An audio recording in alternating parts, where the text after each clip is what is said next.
ఎత్తే వందలాది కేసులు మనం ఇక్కడ కూర్చున్న వాళ్ళందరి మీద ఉంది.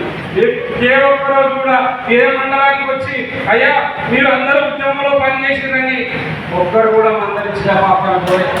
నిజంగా ఇది చాలా దౌర్భాగ్యమైనటువంటి విషయం. దీన్ని మనం ఎందుకంటే మన చైతన్యం ప్రశ్నించకపోవడం ఫలితంగానే సుదీర్ఘకాలం ఒక నిర్బంధ పరిపాలన కొనసాగింది.